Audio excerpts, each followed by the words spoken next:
कोणालाही सुरक्षित व्हायचंय, सिक्युअर्ड व्हायचंय, हां. स्ट्रॉंग व्हायचंय फायनान्शियली, तर पहिली गोष्ट तुमचे गोल्स आणि ऑब्जेक्टिव्ह काय आहेत ना, हे पहिल्यांदा अंडरस्टँड करायला सुरुवात करा. फिरण्यासाठी महागडी गाडी घेतात, तर त्यांना करेक्ट. असं वाटतं की श्रीमंती त्याच्यामध्ये मोजली जाते. पण श्रीमंती तुमची नेटवर्थ वरती मोजली जाते. रिबॅलन्सिंग ही ब्युटिफुल स्ट्रॅटेजी आहे. याला आम्ही मॉडर्न पोर्टफोलिओ थेअरी म्हणतो, जी okay. Nobel prize winning theory आहे. आणि सध्याच्या भारतामध्ये जर बघितलं, तर ॲसेटचा जो प्राइस इंडेक्स आहे, हा हां. वाढलेला आहे. हं. त्यामुळे काही सर्वसामान्य व्यक्तीला इथून पुढे घर घेणं पण चॅलेंजिंग होईल. कॉर्पोरेटमध्ये एखादी व्यक्ती नोकरी करते हं. आणि त्याच्याकडून टॅक्सेस वसूल केले जातात. तो हार्डवर्क करतो. हां. तर हा टॅक्सेस कोणाकडे जातो? कलेक्शन. हा कलेक्शन जातो गव्हर्नमेंटकडे. गव्हर्नमेंटकडे. गव्हर्नमेंट काय करते? स्मार्ट प्रोजेक्टमध्ये मोठ्या अंतर्पण असलं ते पैसे वापरायला देतात. हां, ते हां, काय हां. करतात?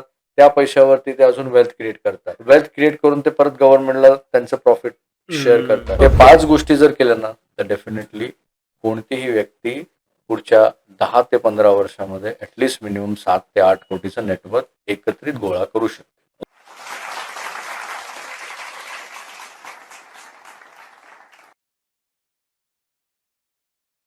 नमस्कार. मी गणेश कुंभार आपल्या सगळ्यांचं स्वागत करतो गोष्ट फायद्याची आपल्या पॉडकास्टमध्ये. मंडळी, आपण लहानपणापासून शिक्षण घेतो. अर्थात मराठी, इंग्लिश, हिंदी, हिस्ट्री. त्यानंतर कॉलेजला येतो. कॉलेजला आल्यानंतर आपण याच्यामध्ये कुठल्यातरी एका विषयात स्पेशलायझेशन करतो. त्याच्यात आपण जॉब करतो किंवा व्यवसाय करतो. पण ह्या सगळ्या शिक्षणामध्ये एक शिक्षण आपण कधीच घेत नाही आणि ते शिक्षण न घेतल्यामुळे भविष्यात आपल्याला खूप सारे आजार होतात. जसं डिप्रेशन, बीपीचे त्रास होतात. आता तुम्हाला प्रश्न पडला असेल, की कुठलं शिक्षण घेतलं नाही म्हणून बीपी आणि शुगरचे त्रास सुरू होतात. अर्थात मी फायनान्शियल शिक्षणाबद्दल म्हणतोय. जे कॉमर्सचे स्टुडंट आहेत ते घेतात. पण इतर फील्डमधली जी लोकं आहेत ते या क्षेत्राकडे वळत नाही किंवा हे शिक्षण घेत नाही. मग हे होतं कसं? म्हणजे अर्थात बीपी आणि शुगर ही वाढते कशी? लग्न होतं. लग्न झाल्यावर अपेक्षा वाढतात. मग आपण एक घर बाय करतो. त्याची ई-एम-आयज असतात. कार आवडीची असते. कार घेतो त्याचे ई-एम-आयज असतात. म्हणजे आपण आपलं पूर्ण आयुष्य फक्त ई-एम-आय भरण्यात घालवतो. त्याच्यामुळे आपल्याला येतो प्रेशर, डिप्रेशन आणि मग होतो बीपी आणि शुगर. म्हणजे आत्ता तुम्हाला कळालं असेल, की मी कुठल्या विषयावर बोलतोय. तर अर्थात आजचा विषय आपला आहे फायनान्शियल ॲडवायझर आणि या विषयावर आपल्याला मार्गदर्शन करण्यासाठी आज आपल्या स्टुडिओमध्ये आलेले आहेत नितीन घाडगे सर, जे फायनान्शियल एक्सपर्ट आणि वेल्थ एक्सपर्ट आहेत. सर, तुमचं आमच्या स्टुडिओमध्ये खूप खूप स्वागत आहे. धन्यवाद गणेश. तुम्ही आम्हाला इथे तुमच्या स्टुडिओमध्ये आमंत्रित केलं त्यासाठी मी पण तुमचे मनापासून आभार मानतो. सर, आता आमच्या प्रेक्षकांना सांगा, की तुम्ही फायनान्शियल एक्सपर्ट आणि वेल्थ एक्सपर्ट आहात. तर एक्झॅक्टली तुम्ही हे जे काम आहे, ते किती वर्षापासून करता? जरा आमच्या प्रेक्षकांना सांगा. ओके. नक्कीच गणेश. 2008 मध्ये मी या क्षेत्रामध्ये पदार्पण केलं. त्याच्या आधी मी बँकिंग आणि फायनान्स कंपनीमध्ये जॉब केलेला आहे.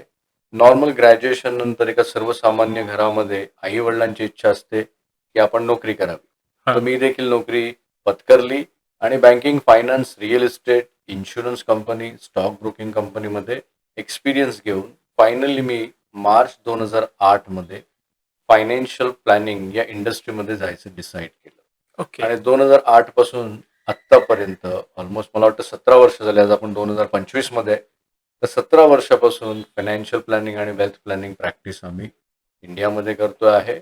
आमचे मुंबईमध्ये ऑफिस आहे, पुण्यामध्ये ऑफिस आहे आणि नवी मुंबईमध्ये देखील आमची नवीन फ्रँचायझी आत्ताच ओपन झालेली. वाह! म्हणजे खऱ्या-खुऱ्या एक्सपर्टशी आज आमचे प्रेक्षक भेटणार आहेत आणि तुमचं अमोल मार्गदर्शन त्यांना मिळणार आहे. नक्कीच, नक्कीच. पहिला थेट प्रश्न, की फायनान्शियल प्लॅनिंग जसं मी इंट्रोडक्शनमध्ये सांगितलं, की जर ते नाही केलं तर बीपी, शुगरचे आजार होतातच आहे. तर हे किती गरजेचं आहे जरा त्याविषयी सांगा? ती फायनान्शियल प्लॅनिंग पहिलं काय आहे हे आपण अंडरस्टँड करू. हं. फायनान्शियल प्लॅनिंग म्हणजे जे काही तुमचं आर्थिक भविष्य आहे, त्या भविष्यामध्ये तुमचे काही आर्थिक उद्दिष्ट आहे, ज्याला आपण फायनान्शियल गोल्स म्हणतो, ऑब्जेक्टिव्ह म्हणतो. हां. या ऑब्जेक्टिव्हला एकत्रित एका पेपरवरती आणणं, त्याच्यानंतर तुमचं महिन्याचं उत्पन्न किती आहे, खर्च किती आहे, हं. किती तुम्ही गुंतवणूक करताय, किती तुमच्यावरती लायबिलिटी आहे, या सर्व गोष्टींना ना एका साचेबंद पद्धतीने एका हं. पेपरवरती आणण्याच्या प्रोसेसला फायनान्शियल प्लॅनिंग म्हणतात. ओके. आता फायनान्शियल प्लॅनिंग बऱ्याचशा लोकांना असा वर्ड आहे, की असं वाटतं की फायनान्शियल प्लॅनिंग म्हणजे फक्त इन्व्हेस्टमेंट. हं. फायनान्शियल प्लॅनिंग म्हणजे इन्व्हेस्टमेंट नाही. फायनान्शियल प्लॅनिंग म्हणजे या सर्व गोष्टींना एकत्रित पेपरवरती आणून त्याचं स्ट्रक्चर बनवणं या प्रोसेसला फायनान्शियल प्लॅनिंग म्हणतात. ओके. तुमचं क्वेश्चन आहे की फायनान्शियल प्लॅनिंग किती गरजेचं आहे? हां. तर फायनान्शियल प्लॅनिंग फार गरजेचं आहे. कारण फायनान्शियल प्लॅनिंग जर तुम्ही केलं नाही, तर तुम्हाला पैसे किती कमवायचे, त्यानंतर ते कमवलेले पैसे आहेत, हे कशा पद्धतीने सेव्ह करायचे, हां. त्यानंतर सेव्ह केल्यानंतर त्याला इन्व्हेस्ट कशा पद्धतीने करायचं, कुठे करायचं, किती प्रमाणामध्ये करायचं आहे, किती वेळ करायचं आहे, त्यानंतर कमवलेल्या पैशाला एक्सपिरियन्स कसं करायचं, या सर्व गोष्टी तुम्हाला कळणार नाही आणि हां. त्या गोष्टी कळणार नाही, तर तुम्ही पैसे तर कमवणार, पण तुम्हाला इन्व्हेस्टमेंट कुठे करायचं नाही माहीत. त्यामुळे चुकीचे निर्णय तुम्ही सातत्याने घेत हां. राहणार. तर प्लॅनिंग सर्वांना गरजेचं आहे. मग मला एक सांगा एक्झॅक्टली हे प्लॅनिंग जर करायचंय, तर कुठल्या वयापासून सुरुवात झाली पाहिजे? वय जितक्या लवकर सुरुवात करता येईल तितक्या लवकर. बट आयडियल मी म्हणेन, की तुम्ही ज्या शहरामध्ये राहताय, त्या शहरामध्ये लिव्हिंग एक्सपेन्सेस म्हणजे हं. जगण्यापुरते जेवढे पैसे लागतात, ते पैसे कमवून तुमच्याकडे 20% जरी सेव्ह होतायत, तर ती आयडियल स्टेज आहे प्लॅनिंग सुरू करण्याची.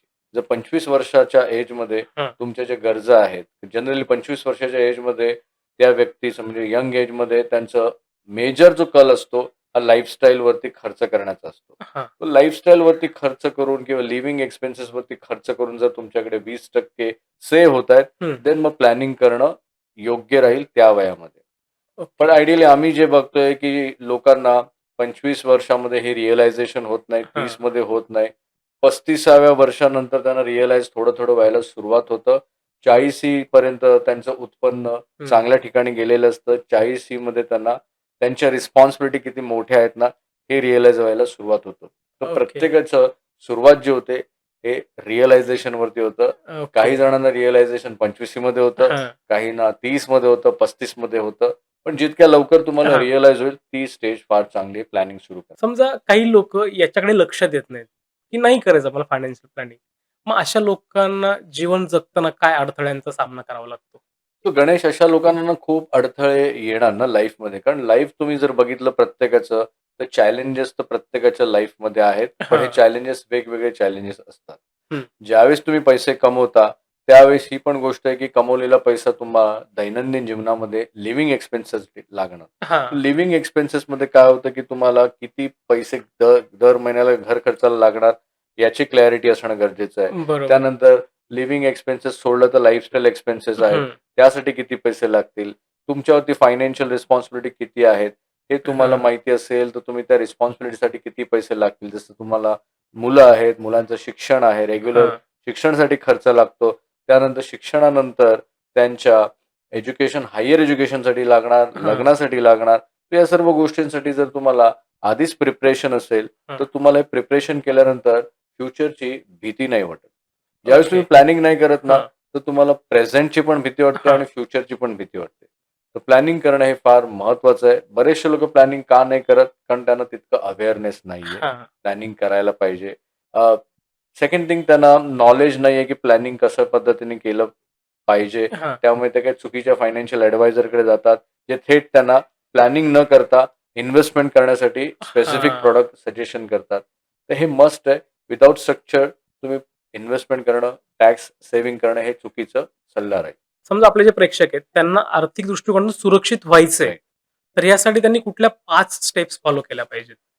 बघा, आर्थिकदृष्ट्या तुमच्या प्रेक्षकांना किंवा कोणालाही सुरक्षित व्हायचंय, सिक्युअर्ड व्हायचंय, हां. स्ट्राँग व्हायचंय फायनान्शियली, तर पहिली गोष्ट तुमचे गोल्स आणि ऑब्जेक्टिव्ह काय आहेत ना, हे पहिल्यांदा अंडरस्टँड करायला सुरुवात करा. ओके. तर गोल्स आणि ऑब्जेक्टिव्ह काय असू शकतात, की तुमच्या मुलांचं फ्युचर तुमच्यावरती डिपेंड आहे. हां. तुमचं रिटायरमेंट आहे, एमर्जन्सी फंड आहे, अचानक काही गोष्ट घडली, तर हं. त्यासाठी पैसे फंडिंग करणं गरजेचं आहे. तर गोल्स ऑब्जेक्टिव्ह जर तुम्हाला माहिती असतील, तर तुम्हाला हां. क्लॅरिटी पहिली 80% इथे आलेली. ओके. तर ती क्लॅरिटी आल्यानंतर मग दुसरी महत्त्वाची गोष्ट आहे प्रेक्षकांना करायची तुमच्या, ती म्हणजे स्ट्रक्चर्ड करणं. याला आराखडा बनवणं फार गरजेचं आहे ओके. आणि हा आराखडा मेंदूमध्ये नको, डोक्यामध्ये नको, पेपरवरती असला हां, हां. पाहिजे. हा आराखडा बनवा, ज्या आराखड्यामध्ये तुम्हाला तुमचे गोल्स, ऑब्जेक्टिव्ह, इन्कम, एक्सपेन्सेस, हां. त्याच्यानंतर तुम्ही कर्ज घेतलेले आहेत, कर्जाचा ई-एम-आय किती हं. जातो, किती वर्ष तुम्हाला भरायचं आहे, भविष्यामध्ये किती वर्ष तुम्ही इंटरेस्ट पे करणार आहे, प्रिन्सिपल हां. किती पे करणार आहे. हा आराखडा बनवणं फार गरजेचं आहे. एकदा आराखडा बनल्यानंतर मग तिसरी महत्त्वाची गोष्ट असते, की तुम्हाला सफिशियंट इन्शुरन्स कव्हरेज तुम्हाला आता घ्यायचे. ओके. कारण इन्शुरन्स कव्हरेज आज बघितलं तर बऱ्याचशा लोकांचे सफिशियंट नाहीये. हां. त्यामुळे प्रॉब्लेम काय होतो, एका सर्वसामान्य व्यक्तीला जर 20 वर्षामध्ये फक्त एका इन्कमवरती जर वेल्थ क्रिएट करायची असेल हां. तर त्याला दुसरा कोणताच ऑप्शन नाही, एकच ऑप्शन राहतो, तो म्हणजे 20 वर्ष सलग 20% त्याच्या पगाराचा इन्व्हेस्ट करणं. ओके. आता 20 वर्ष 20% पगाराच्या इन्व्हेस्ट करणं चॅलेंजिंग का होऊ शकतं? कारण इन्फ्लेशन दरवर्षी जर बघितलं तर काही ना काहीतरी गोष्टी वाढतं. घडतात आणि दर 4-5 वर्षामध्ये इन्फ्लेशन हिट करायला लागतं. बरोबर. सध्या इंडियामध्ये बघितलं तर इन्फ्लेशन पीक वरती आहे. हं. तर आराखडा बनवल्यानंतर डायव्हर्सिफिकेशन ही तिसरी गोष्ट आहे. डायव्हर्सिफिकेशन म्हणजे तुमच्या गुंतवणुकीसाठी तुम्ही वेगवेगळ्या ठिकाणी इन्व्हेस्टमेंट करणं तितकंच गरजेचं आहे. हां. आता डायव्हर्सिफिकेशन का करावं? कारण जितकं डायव्हर्सिफिकेशन तुम्ही चांगलं कराल, तितकं तुम्ही तुमची रिस्क मिनिमाइज करता. ओके. आता बऱ्याचशा लोकांना असं वाटतं, की ते झटपट अशा स्कीम्समध्ये, अशा स्टॉक्समध्ये इन्व्हेस्ट करतील, की ते पटापट वाढतील. हां. बट प्रॉब्लेम काय होतो, की पटापट वाढणारे स्टॉक्स असतात, पटापट खालती पण येतात हां. आणि मग तुम्ही फायनान्शियली तुमचा जो काही पैसा असतो, हं. लूज करता, लॉस करता. तर बरोबर. डायव्हर्सिफिकेशन काय करतं, की तुम्हाला समजा 5 इन्व्हेस्टमेंट टाइप्स तुमच्याकडे आहेत. जसं हां. कॅश आहे, त्याच्यानंतर डेट आहे हं. किंवा इक्विटी आहे, रिअल इस्टेट आहे हं. आणि हेजसाठी समजा गोल्ड आहे. हं. त्या 5ही इन्व्हेस्टमेंट टाइपमध्ये तुमच्या फायनान्शियल गोल्सला कन्सिडर करून कुठे-कुठे किती पर्सेंट इन्व्हेस्ट करायचं हं. हे डायव्हर्सिफिकेशन करतं. ओके. याने काय होतं माहितीये का, की तुमचा जो पैसा आहे योग्य पद्धतीने इन्व्हेस्ट तर होतो हं. आणि तुम्ही तुमची रिस्क मिनिमाइज करता. ओके. पण रिस्क तुम्ही मिनिमाइज न करता इन्व्हेस्ट केले तर 20 वर्ष तुम्हाला इन्व्हेस्टमेंट करणं चॅलेंजिंग आहे. हं. एक सर्वसामान्य व्यक्ती जर स्टॉक मार्केटमध्ये इन्व्हेस्टमेंट जर करते, हां. त्याचा जो काळ असतो हा 3.5-4 वर्षाच्या वरती नसतो. हां, का हां, हां. नसतो? कारण ते एकाच टाइपच्या सेक्टरवरती, इंडस्ट्रीवरती ओव्हर फोकस करतात, इन्व्हेस्टमेंट टाइपवरती ओव्हर फोकस करतात हां. आणि डायव्हर्सिफिकेशन करत नाही. करेक्ट. तर तिसरी डायव्हर्सिफिकेशन ही अत्यंत इम्पॉर्टंट गोष्ट आहे. हं. देन मग तुम्हाला डायव्हर्सिफिकेशन नंतर फायनान्शियल रिव्ह्यू करणं पण तितकंच महत्वाचं आहे. कारण ओके. दर वर्षातून तुम्हाला ॲटलीस्ट 3 ते 4 वेळा तुमच्या फायनान्सेसला बघणं गरजेचं आहे, की तुमचं नेटवर्थ किती वाढलेलं आहे. हां, हां. कारण जर तुमची संपत्ती मोजायची असेल गणेश, हं. तर संपत्ती मोजण्याचं फक्त एकमेवच मोजमाप आहे. We called net worth. हां. एखादी व्यक्ती श्रीमंत आहे, तर आपल्याला चेक करायचे की या 5 इन्व्हेस्टमेंट टाइपमध्ये त्यांनी किती इन्व्हेस्टमेंट ॲसेट्स अक्युमुलेट केलेले आहेत ओके. आणि त्याचं नेटवर्थ किती आहे. ओके. तर नेटवर्थवरती त्या व्यक्तीची श्रीमंती मोजता येते. बऱ्याचशा ओके. लोकांचा प्रॉब्लेम होतो की ते लाईफस्टाईलवरती जास्त ओव्हर फोकस करतात. हं, हं, हं. राहण्यासाठी महागडं घर घेतात, फिरण्यासाठी महागडी गाडी घेतात. तर करेक्ट. त्यांना असं वाटतं की श्रीमंती त्याच्यामध्ये मोजली जाते. पण हं. श्रीमंती तुमची नेटवर्थवरती मोजली जाते. जर तुमचा हं. बिझनेस आहे, तर तुमच्या बिझनेसचं व्हॅल्युएशन किती आहे, ते देखील नेटवर्थमध्ये तुम्हाला ॲड करता येऊ शकतं. जर तुम्ही इन्व्हेस्ट केलेलं आहे, हं. तर इन्व्हेस्टमेंटच्या ॲसेट्सची व्हॅल्यू किती आहे, लायबिलिटीजला त्याला मायनस करा, हां. मग नेटवर्थ कॅल्क्युलेट करा. ओके. कारण जर तुम्हाला नेटवर्थ माहीत नसेल, तर तुम्हाला जायचं कुठे आहे, किती नेटवर्थ हां. अचीव्ह करायचं आहे, ही पण गोष्ट कळणार नाही. आता ती गोष्ट कळणार नाही, तर तुम्हाला इन्व्हेस्ट किती करायचं आहे, ही ते गोष्ट कळणार कळणार नाही. नाही. आता इन्व्हेस्ट किती करायचं हे कळणार नाही, तर पैसे किती दर महिन्याला कमवायचे आहेत कमवायचे. स्ट्रिक्टली हे पण हं. कळणार नाही. तर सर्व गोष्टी ज्या आहेत त्या हं. प्रेझेंटली कुठे उभ्या आहेत आणि जायचं कुठे. तर नेटवर्थ तुम्हाला रिव्ह्यूमध्ये कळेल. Goals okay. कोणते आहेत. इव्हन नेटवर्थ करताना हं. तुम्हाला रिव्ह्यूमध्ये ही पण गोष्ट कळू शकते, की रिबॅलन्सिंग कसं तुम्हाला ॲसेटला करायचं आहे. ओके. तर रिबॅलन्सिंग ही ब्युटिफुल स्ट्रॅटेजी आहे.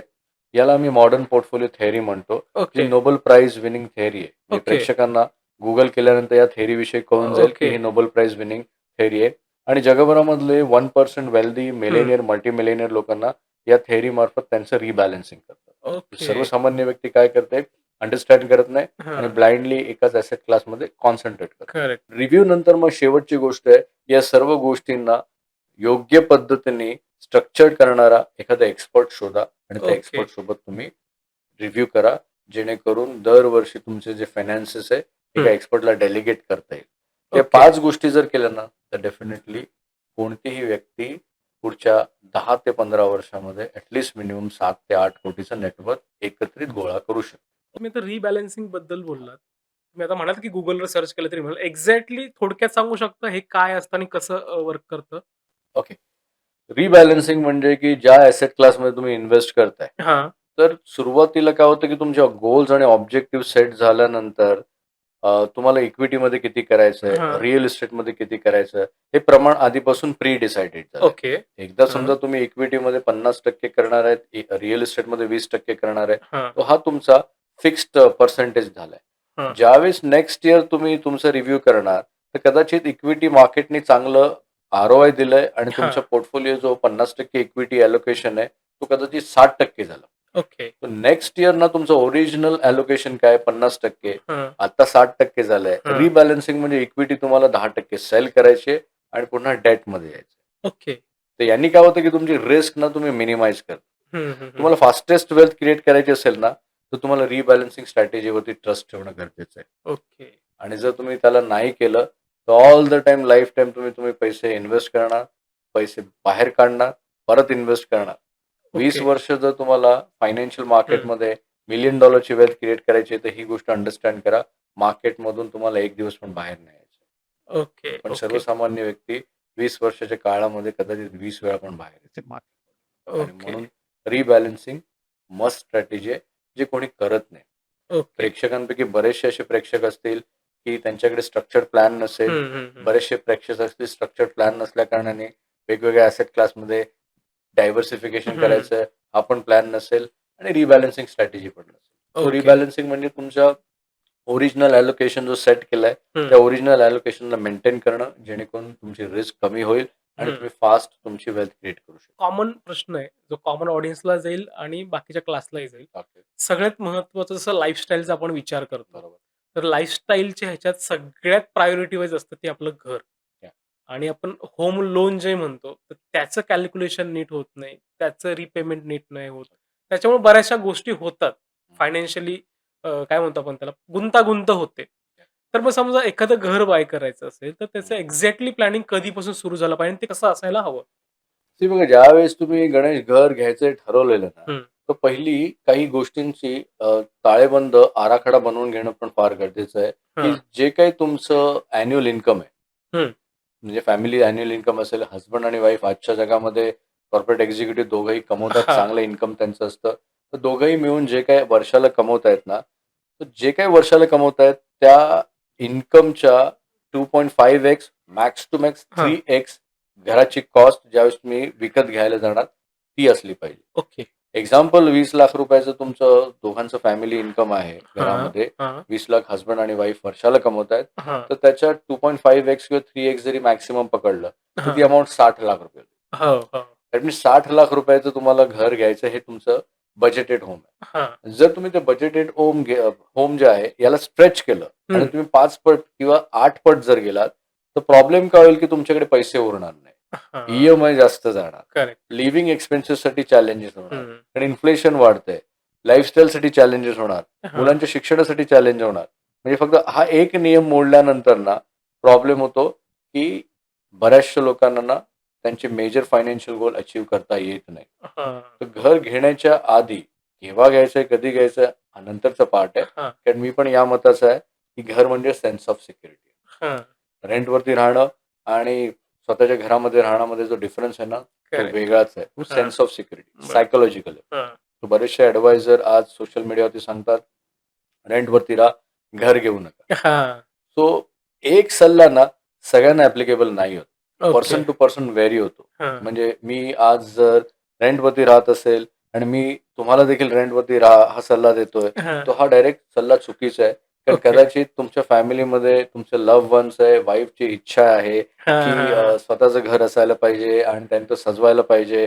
तर आय थिंक तो सल्ला ॲप्लिकेबल तुमच्यासाठी होणार नाहीये. हां. तो घर प्रत्येकाने डिसाईड करावं, केव्हा घ्यायचंय आणि ज्यावेळेस तुम्ही घ्यायला जाणार हं. त्यावेळेस स्ट्रक्चर करा, की तुमच्या अॅन्युअल इन्कमच्या 3x ने ते वाढलं नाही पाहिजे. ओके. सेकंड रूल एक फॉलो करू शकता तुम्ही घर घेताना, की जो काही महिन्याचं तुमचं उत्पन्न आहे, हं. त्या महिन्याच्या उत्पन्नाच्या 30% पेक्षा जास्त तुमचं घराचा ईएमआय गेला नाही पाहिजे. ओके. रादर दॅन घर, गाडी जेवढे पण ईएमआय हं. ते 30% वरती 30% घेऊन च. नका जाऊ. ओके. हे 2 नियम फॉलो केलात तर बजेटेड होम मिळेल. ओके. आता बजेटेड होम तुमच्या अवाक्याच्या बाहेर दिसतंय, हं. त्याचा दुसरा अर्थ काय होतो माहितीये का? तुम्ही पैसेच सफिशियंट कमवत नाहीये. तर तुमचं हां. उत्पन्न वाढवायला सुरुवात करा, की त्या करेक्ट. घरामध्ये जायला राहायचंच आहे तुम्हाला. हां. देन मग तुमचं उत्पन्न वाढवणं फार गरजेचं आहे. ओके. ओके. आता आमच्याकडे काही क्लायंट्स आहेत, तर त्यांचं आमच्याकडे येण्याच्या आधी ना 1.5 कोटी 2.5 कोटीच्या घरामध्ये राहणं वगैरे अशी पण हां. ज्यावेळेस त्यांनी ते बाय केलं, त्यावेळेस त्यांची जी कॉस्ट बघितली, हं. ती 5x टू 8x पर्यंत ते त्यांच्या इन्कमच्या त्यांनी क्रॉस केलेलं. ओके. त्यामुळे प्रॉब्लेम काय होत होता, की रिटायरमेंटसाठी पुढच्या 10-15 वर्षामध्ये त्यांना तरतूद करता येत हां. नव्हती. आणि सध्याच्या भारतामध्ये जर बघितलं, तर ॲसेटचा जो प्राइस इंडेक्स आहे हा हां. वाढलेला आहे. त्यामुळे सर्वसामान्य व्यक्तीला इथून पुढे घर घेणं पण चॅलेंजिंग होईल. हां, हां, हां. इन्फ्लेशन पण वाढलेलं आहे. तर सीपीआय आणि एपीआय ज्याला म्हणतो, सीपीआय म्हणजे कंझ्युमर प्राइस इंडेक्स, म्हणजे हां. महागाई, दैनंदिन जीवनामध्ये ज्या ज्या गोष्टी लागतात आपल्याला हं. त्याची महागाई वाढलेली आहे आणि ॲसेटची पण प्राइस बघितलं तर ती वाढलेली आहे. तर हां. सीपीआय तुम्हाला केव्हा त्रास देणार नाही, ज्यावेळेस तुमच्याकडे खूप सारी ॲसेट्स असेल ना, हं. तर इन्फ्लेशन तुम्हाला त्रास नाही देणार. हां. इन्फ्लेशन त्याच व्यक्तीला त्रास देतो ज्याच्याकडे ॲसेट सफिशियंट नाहीयेत हां. आणि तो फक्त इन्कमवरती डिपेंड आहे. करेक्ट. तर घर घेताना प्लॅन करा. प्रत्येकाने डिसाईड करा की ही पोझिशन असेल तर हं. बाय करा त्यावेळेस. तुम्ही आता बोलताना म्हणालात, की प्रत्येकाने आपलं इन्कम जे ते वाढवायचा प्रयत्न केला पाहिजे. ते करत नाहीयेत. Yeah. पण समजा एखादा व्यक्ती जॉबला आहे, जसं तुम्ही म्हणाले, की हसबंड वाईफ दोघंही जॉबला आहे आणि तुमचं इयरली पॅकेज 20,00,000च्या आसपास जातं दोघांचं मिळून. मग ते जॉब करतायत, मग ते इन्व्हेस्टमेंट करून किंवा मग त्यांचा इन्कम कसा जनरेट करू शकतात जास्तीचा? बघा, इन्कम जनरेट करण्यासाठी एक तर पहिली गोष्ट तुमचं स्किल किती आहे ते बघावं हां. लागेल. आजच्या घडीला प्रॉब्लेम काय आहे, की तुमच्याकडे एक इन्कम असेल तर दॅट मीन्स तुमच्याकडे स्किल्स लिमिटेड आहे. हां. तुम्ही एका इंडस्ट्रीवरती डिपेंड आहे, एका स्किलवरती डिपेंड आहे, करेक्ट. एका कंपनीवरती डिपेंड आहे. हं. दॅट मीन्स तुमचं उत्पन्न वाढण्याचे चान्सेस आता कमी झालेले कमी आहेत. आहे. बरोबर. आणि कॉर्पोरेटमध्ये जॉब करणाऱ्या व्यक्तीला चॅलेंज काय आहे, की तो दिवसभरापासून संध्याकाळपर्यंत हो. खूप फायर फायटिंगमध्ये जात असतो. करेक्ट. अशा सिच्युएशनमध्ये जेमतेम फक्त शनिवार, रविवार त्याला आराम करायला मिळतो. हो. शनिवार, रविवारमध्ये पण तुम्ही स्किल वाढवायला सांगाल तर ते त्यांच्यासाठी पॉसिबल नाही. हां. तो अगदीच हे मरण झालेलं आहे. हां. तर कॉर्पोरेट एम्प्लॉई जर नोकरी करणारे तुमचे काही प्रेक्षक असतील तर हां. तुम्हाला ही गोष्ट अंडरस्टँड करायची बेसिक, की तुम्हाला स्किल वाढवणं फार गरजेचं आहे. हं. ॲटलीस्ट फायनान्शियल लिटरसी इन्क्रीज करा, स्ट्रक्चर करा. कारण जेणेकरून तुम्ही भविष्यामध्ये 15-20 वर्षानंतर तुमच्याकडे सफिशियंट ॲसेट्स क्रिएट करा. ओके. कारण सर्वसामान्य व्यक्तीला ही गोष्ट अंडरस्टँड करायची आहे, की 40-50 वर्षाच्या नोकरीनंतर देखील हां. तुम्ही श्रीमंत नाही होणार. हां. कारण बरोबर. नोकरी करणारे व्यक्ती 40-50 नाही वर्षात होत. श्रीमंत नाही. नाही होत. रिसेंटली एक अलेक्स मोरकोझी म्हणून एक ट्विटरवरती ऑथर आहे. हां. यूएसचा आहे आणि हा ऑथर पण आणि बिझनेस कन्सल्टंट आहे. ओके. तर यांनी एक ट्विट केलं. आता ही व्यक्ती कोण आहे माहिती आहे का? हं. की ज्यांनी गिनीज बुक ऑफ वर्ल्ड रेकॉर्डमध्ये त्याचं नाव आलेलं आहे. आणि ओके. का आलेलं आहे? एका दिवसामध्ये आजपर्यंत त्यांनी जे पैसे कमवलेत हं. हे आजपर्यंत वर्ल्डमध्ये कोणी कमवलेले नाही. ओह! कोणीच नाही. आणि त्याचा रेकॉर्ड असा आहे, की एका दिवसामध्ये त्यांनी $100 मिलियन कमवलेले फक्त 24 तासामध्ये. ओके. तर तुम्ही Google पण करा ही गोष्ट. ओके. ठीक आहे. $100 मिलियन म्हणजे 1 मिलियन म्हणजे जवळपास 7.5 ते 7 कोटी हां. किंवा 8 कोटी फार. हां, हां, म्हणजे जवळपास 750 ते 800 कोटी एका दिवसामध्ये कमवले. हां. आता कसे कमवले? त्यांनी त्याचं एक बुक जवळपास 2.7 मिलियन हां. लोकांना सेल केलं एका दिवसामध्ये. ओह! आता त्यांनी एक ट्वीट केलंय. मुद्दा हा नाही की त्यांनी कमवले. हं. मुद्दा हा आहे की असेही लोक आहेत की एका दिवसामध्ये $100 मिलियन कमवतात आणि 99% मिडल क्लास लोक जे 50 वर्षामध्ये 1 मिलियन जे बेसिक आहे ते पण कमवू शकत नाही. हं, ही हं. खेदाची गोष्ट आहे. बरोबर. यावरती त्यांनी ट्वीट केलेलं आहे. ओके. ट्वीट काय केलेलं आहे? एआय प्रॉब्लेम नाहीये. हं. प्रॉब्लेम आहे लोकांचा लेझीनेस आणि कॅज्युअलनेस. हं. हा ट्वीट त्यांनी केलेला आहे. ओके. तर जितके कॅज्युअल असाल तितकं तुम्ही फायनान्शियल अवेअरनेस इग्नोर करणार आणि ओके. जितकं तुम्ही इग्नोर करणार तितकं तुम्हाला पनिशमेंट मिळेल. ओके. कारण मी या मताचा आहे, life punish only weakest male. Okay. ही गोष्ट अंडरस्टँड. ज्याला पनिशमेंट आहे हं. ती व्यक्ती वीक आहे. पण ऍटलीस्ट फायनान्शियल वीक न करावं. स्किल वाढवा, हां. प्रयत्न करत राहा. कारण आजच्या घडीला देखील आम्ही चॅलेंजेस फेस करतो बिझनेसेसमध्ये. हां. बट प्रयत्न करतो. प्रयत्न करून इन्कम वाढवण्याचा प्रयत्न करतो.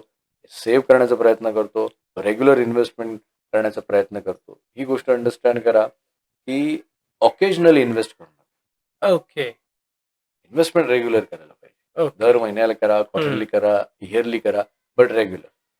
ओके. ओकेजनली खूप सारे लोक इन्व्हेस्ट करतात हां. त्यांना फायनान्शियल ट्रॅपमध्ये येतात. का? हां, हां. कारण त्यांना प्रॉपर कॅश फ्लो मॅनेजमेंट करता येत नाही. हां. तर केअरफुली तुमचं स्ट्रक्चर केल्यानंतर तुम्हाला कळतं की तुम्ही कुठे उभे आहात, तुम्हाला हं. काय करायचंय. हं. तुम्ही दुसऱ्यांना फॉलो नाही करणार. तर आता आपला मिडल क्लास लोकांचा प्रॉब्लेम काय होतो माहिती आहे? आपला थिंकिंग पॅटर्न जो बघितला हां. गेलाय, आपण कन्व्हेन्शनल थिंकिंग करतो. आता हं. कन्व्हेन्शनल थिंकिंग काय? की मेजॉरिटी लोक काय विचार करतात ना, हे आपण चेक करतो हां. आणि आपण पण त्याच गोष्टी करायला. ओके. आता मेजॉरिटी लोक घर घेत आहेत, मेजॉरिटी लोक हां. कॉस्टली व्हॅकेशनमध्ये जातात, मेजॉरिटी लोक मुलांना शिक्षणासाठी हं. बाहेर पाठवतात. येस, आपल्या पण आपण पण मुलीला करायचं. तसंच एज्युकेशन द्यायचं. हा तुमचा विचार नाही, थॉट नाही. करेक्ट. तर वेल्दी लोक तसं नाही हं. करत. त्यांचे ओरिजिनल थॉट्स असतात. ते चेक करतात, ऑब्झर्व्ह करतात, हं. बाकीचे लोक काय करतात. सो मेक शुअर तुमचं स्ट्रक्चर बनवा आणि तुमचं स्ट्रक्चर तुम्हीच फॉलो करा. ओके. त्यामध्ये दुसऱ्या व्यक्तीचं काही इन्व्हॉल्वमेंट नाही पाहिजे. तर समजा लोकं आहेत, तर ते त्यांचं आर्थिक भविष्य आपण जे म्हणतो, ते करत असताना कुठल्या 5 टॉप चुका करतात? ओके. गणेश, पहिली चूक करतात लोक त्यांच्या फायनान्शियल फ्युचरमध्ये, ती म्हणजे की त्यांना क्लॅरिटी नसते. हां. त्यांना त्यांच्या आर्थिक ध्येयाविषयी, ऑब्जेक्टिव्ह विषयी क्लॅरिटी नसते. गोल्स आणि ऑब्जेक्टिव्ह फार महत्वाचे आहेत. कारण हे गोल्स आणि ऑब्जेक्टिव्ह तुम्हाला इन्स्पायर करतात. हां. तुमच्या फायनान्शियल भविष्यामध्ये तुम्ही, आर्थिक फ्युचरमध्ये तुम्ही जर इन्स्पायर नसाल ना, हं. तर तुम्ही ऑल द टाईम ना थकणार आणि त्याच्यानंतर मग तुम्ही पैसे कमी कमवणार, हं. इन्व्हेस्ट कमी करणार. तो क्लॅरिटी. तो फर्स्ट हां. Start with clarity. हां. सो बऱ्याच लोकांना क्लॅरिटी नसते, गोल्स ऑब्जेक्टिव्ह सेट नाही करत. सेकंड मिस्टेक करतात की सफिशियंट त्यांच्याकडे इन्शुरन्स कव्हरेजेस नसतं. ओके. आजच्या या जीवनामध्ये जर बघितलं तर अचानक मेडिकल इलनेसेस येतात, फॅमिलीमध्ये हं. क्रिटिकल इलनेसेस येतात. आता हं. आमच्याच घरामध्ये माझ्या सख्ख्या बहिणीला काही गोष्टी मेडिकल इलनेसेसमध्ये फेस करावे लागल्या ओके. आणि ह्यूज कॉस्ट लागली. हो. आणि त्यामुळे काय होतं की तुमच्या फायनान्शियल लाईफमध्ये जर तुम्ही प्रिपेअर्ड नसाल, हं. तर त्या गोष्टींसाठी तुम्हाला कमबॅक करणं चॅलेंजिंग होतं. ओके. आता इन्शुरन्सेस असून पण ती ह्यूज कॉस्ट लागली, म्हणजे फक्त इन्शुरन्सेस हा मुद्दा नाहीये, पण हां. ॲटलीस्ट तुमच्याकडे सफिशियंट इन्शुरन्स कव्हरेज असले पाहिजे. हां. जसं health insurance, term insurance, accidental policy आणि क्रिटिकल इलनेस. ओके. या 4 गोष्टी तर तुमच्याकडे असणं गरजेचं आहे. हां. वाहन असेल, गाडी असेल, तर गाडीचं पण इन्शुरन्स हो. प्रॉपर तुम्हाला करायचं आहे. हं. तिसरी गोष्ट जी आहे, लोकं करतात की त्यांच्याजवळनं 6 ते 12 महिन्याचा कॉन्टिन्जन्सी इमर्जन्सी फंड नसतो. ओके. हं. म्हणजे तुमचा महिन्याचा खर्च ₹1,00,000 हं. आणि जर अचानक काही झालं, म्हणजे मेडिकल इमर्जन्सी आली किंवा नोकरीमध्ये काही प्रॉब्लेम झाला. आता आमचा हां. एक क्लायंट आहे, बंगलोर बेस्ड क्लायंट आहे, आयटी हं. कंपनीमध्ये आहे. हां. या क्लायंटची स्टोरी अशी आहे की जवळपास त्याच्या कंपनीने 33 वर्षाची व्यक्ती आहे आणि कंपनीने जवळपास 3.5 कोटीचा ESOP त्याला दिलेले आहेत. ओके. आणि कंपनीने गेल्याच आठवड्यात माझी त्याच्यासोबत मीटिंग झाली. कंपनीने काय सांगितलं की पुढचे 3 महिने तुला सॅलरी नाही मिळणार. ओह! आणि कंपनीने सोल्युशन पण हेच दिलं त्याला, की पुढचे 3 महिने तुला सॅलरी नाही मिळणार आहे. तुझ्याकडे जे ESOP आहेत ना, हां. ते सेल करून तुझं लाईफमध्ये तुला घर चालवायचं आहे, EMI चालवायचा आहे. ठीक आहे. ओके. तो एमर्जन्सी फंड नसतो. म्हणजे 3.5 कोटीचे ESOP असलेल्या व्यक्तीकडे पण 12 महिन्याचा एमर्जन्सी हं. फंड नाही. तर तिसरी मिस्टेक, एमर्जन्सी सफिशियंट नसतात. हां. चौथी मिस्टेक, बरेचसे लोकं डायरेक्ट इन्व्हेस्टमेंट करतात. ओह! आणि त्यामुळे काय होतं, की डायरेक्ट इन्व्हेस्टमेंट केल्याने त्यांच्याजवळ डायव्हर्सिफिकेशनचा प्लॅन नसतो. हां. तर वेल डायव्हर्सिफाईड तुमच्या इन्व्हेस्टमेंट नसतील, तर तुम्ही खूप सारे पैसे कमवताय मेहनतीने, राईट? हां. आणि मेहनतीने कमवलेला पैसा तुम्ही ब्लाइंडली ॲव्हरेज सल्ला घेऊन इन्व्हेस्ट करायला सुरुवात करता. ओके. हां. तर डायव्हर्सिफिकेशन न करणं ही हं. मिस्टेक. अँड लास्ट मिस्टेक, बऱ्याचशा लोकांकडे हं. स्ट्रक्चर्ड प्लॅन नसतो, जो फॉलो केल्यानंतर ते फायनान्शियल फ्री होऊ शकतात. एक सर्वसामान्य व्यक्ती हं. स्ट्रक्चर प्लॅनिंग करेल, तर ती 15 ते 20 वर्षामध्ये फायनान्शियल फ्री होऊ शकते. तुम्ही थोडंसं इन्फ्लेशनचा विचार केला, की हां. स्ट्रक्चर प्लॅनिंग असेल, तर तुम्ही इन्फ्लेशनला बीट करणारे ॲसेट्स क्रिएट करू शकता, नेटवर्थ क्रिएट करू शकता. आमच्याकडे काही केस स्टडीज, एक केस हं. स्टडी अशी आहे, की त्या व्यक्तीने जवळपास 17 वर्षापासून प्लॅनिंग केलंय. On an okay. ॲव्हरेज ती व्यक्ती 17 वर्षापासून त्याच्या उत्पन्नाच्या 20% दर महिन्याला स्ट्रक्चर्ड प्लॅनिंगद्वारे वेगवेगळ्या ठिकाणी डायव्हर्सिफाईड करते. ओके. राईट? आज 17 वर्षांनंतर त्या व्यक्तीकडे जवळपास हं. 9.5 कोटीचं नेटवर्थ झालेलं आहे. ओह! आता गंमत इथे थांबत नाहीये. 17 वर्षांनंतर पुढचे 6 वर्ष या स्ट्रक्चरला तो प्रॉपर रिव्ह्यू करेल, हं. तर जवळपास तीच व्यक्ती 26 ते 27 कोटीचं नेटवर्थ क्रिएट करेल. ओके. तर एका सर्वसामान्य व्यक्तीसाठी फायनान्शियली स्ट्रॉंग होण्यासाठी ना हं. एक स्वीट स्पॉट मी म्हणतो, हं. की हा स्पॉट जर तुम्ही अचीव्ह केला ना, तर तुम्ही लाईफमध्ये मरेपर्यंत कधी फायनान्शियल स्ट्रगल नाही करणार आणि ओके. तुमची पुढची पिढी जी नेक्स्ट जनरेशन आहे, हं. ती पण फायनान्शियल स्ट्रगल करणार नाही. आणि तो हां. स्वीट स्पॉट आहे 8 कोटी ते 30 कोटीचं नेटवर्थ तुम्हाला 20 ते 30 वर्षामध्ये अचीव्ह करायचं. ओके. ओके. ते 5 मिस्टेक्स अव्हॉइड करा, हं. तर फायनान्शियली तुम्ही फार स्ट्रॉंग होणार. ओके. ओके. आता आपण फायनान्शियल गोष्टीवरच बोलतोय. मग तुम्ही जे सांगताय जसं प्लॅनिंग आहे, तर हे प्लॅनिंग करण्यासाठी कुठली पद्धत वापरली जाते? बघा, फायनान्शियल प्लॅनिंग ही 5 स्टेप प्रोसेस आहे. हं. पद्धत सांगण्याच्या आधी ती कोण एक्सपर्ट आहे हां, आणि कशा पद्धतीने तो करतोय हे पण तुम्ही अंडरस्टँड करा. हां. आणि देन मग तुम्हाला ही अंडरस्टँडिंग करायचं आहे की ही पद्धत काय आहे. तर जनरली 5 स्टेप प्रोसेस असते आणि ही ऑथेंटिक प्रिन्सिपल बेस्ड प्रोसेस आहे. हां, मी असा ॲडवायझर तुमच्याकडे जर भेटला की जे मी करत नाहीये, तर हां. शक्यतो त्याला अव्हॉइड करा, हे माझं मत आहे. तर ओके. 5 स्टेप प्रोसेसमधलं पहिलं प्रोसेस आहे की तुमचं प्लॅनिंग करायचं तुम्ही डिसाईड केलं, तर हां, तुमचं जे काही फायनान्सेस आहेत, म्हणजे तुम्ही किती कमवता, हां. अर्निंग किती करताय, खर्च किती आहेत, हं. कुठे आहेत, लिव्हिंगमध्ये किती जातोय, लाईफस्टाईलमध्ये किती जातोय, देन तुमचे ॲसेट्स किती आहेत, हां, लायबिलिटीज किती आहेत, आत्तापर्यंत इतके वर्ष नोकरी करून किती तुम्ही नेटवर्थ क्रिएट केलेलं आहे, गोल्स काय आहेत, ऑब्जेक्टिव्ह काय, हां. इन्शुरन्सेस काय. तो फर्स्ट स्टेपमध्ये ना डेटा गॅदरिंग प्रोसेस असते.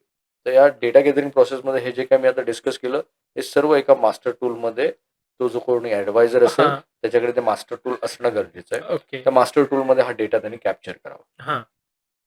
सेकंड स्टेप, हा जो मास्टर टूलमध्ये डेटा कॅप्चर केला ना, हं, हा खूप पॉवरफुल डेटा आहे. हं, या डेटावरती त्या ॲडवायझर, प्लॅनर किंवा त्याची टीम हं. यांनी सेकंड स्टेपमध्ये तो प्लॅन कन्स्ट्रक्ट करायचा.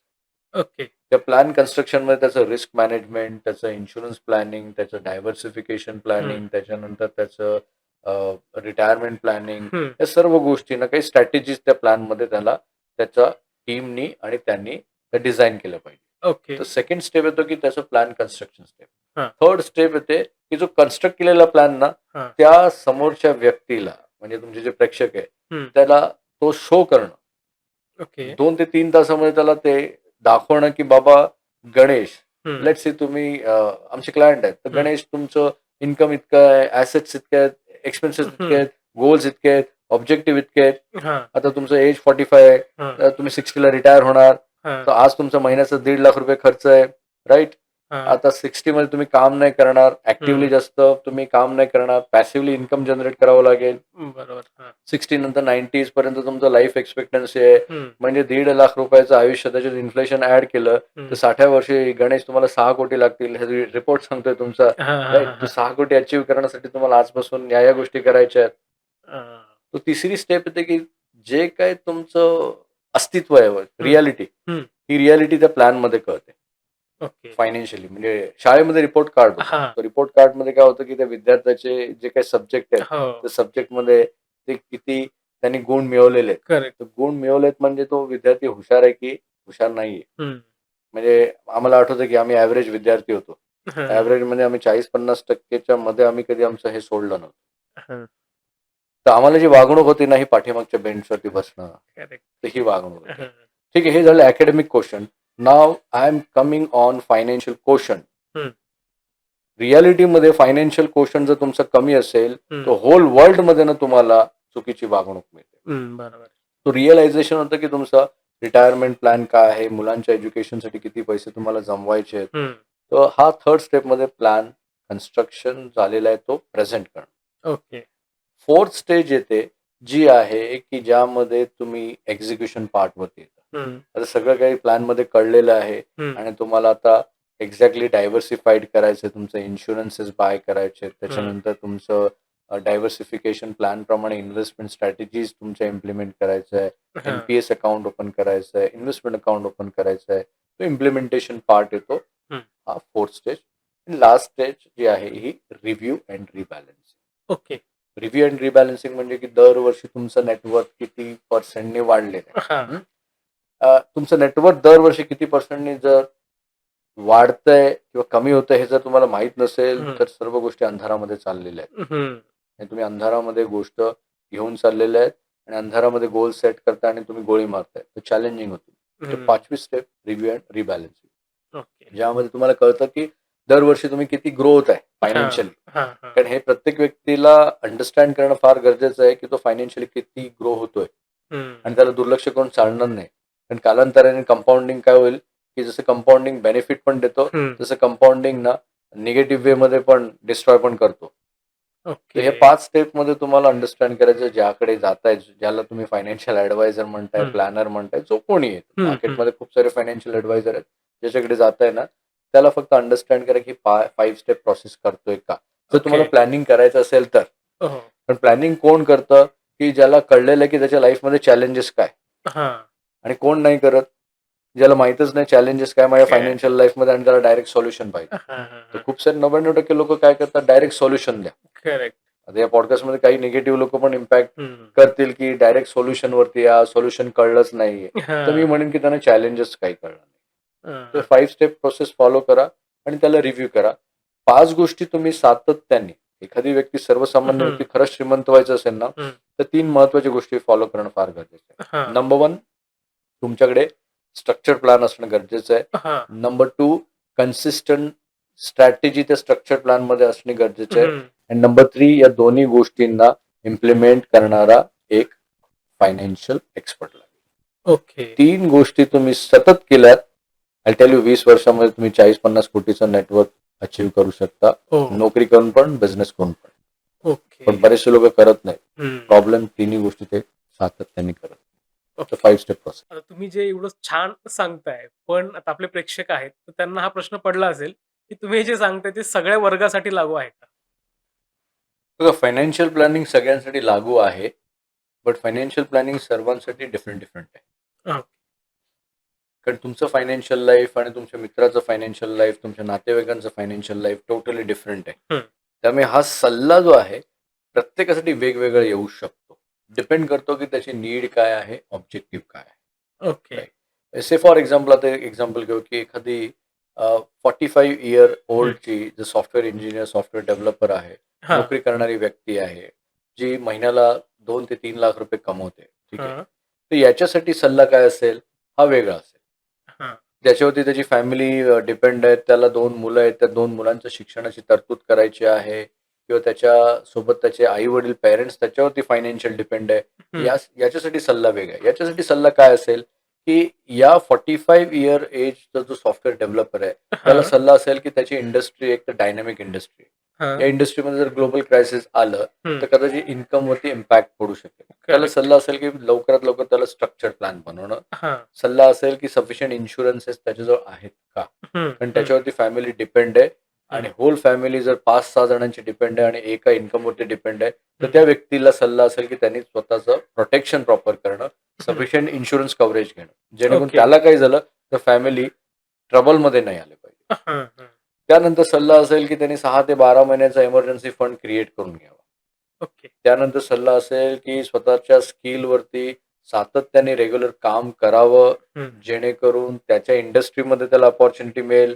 आता त्याच्या इंडस्ट्रीमध्ये त्याला कंटाळा आला असेल, तर हां. दुसऱ्या इंडस्ट्रीचं नॉलेज घ्यायला स्टार्ट करावं.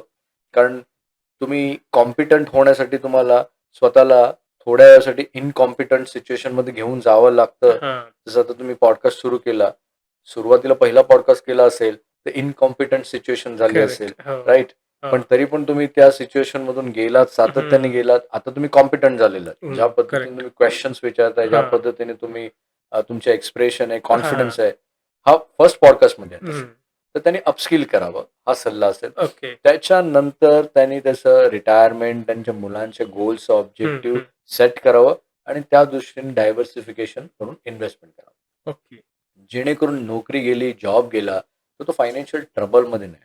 हां. बरेचसे लोक प्लॅनिंग करत नाहीत. पण मला हा सल्ला द्यायचा आहे, की प्लॅनिंग केल्यानंतर तुमच्या आयुष्यामध्ये कोणत्याही मेजर फायनान्शियल अनसर्टनिटी आल्या, हं. तर त्या अनसर्टनिटीसाठी तुम्ही प्रिपेअर्ड राहता का नाही? ओके. अनसर्टनिटी काय होऊ शकते? तुमचा अचानक जॉब जाऊ शकतो, हां. फायनान्शियल मार्केट क्रॅश होऊ शकतो.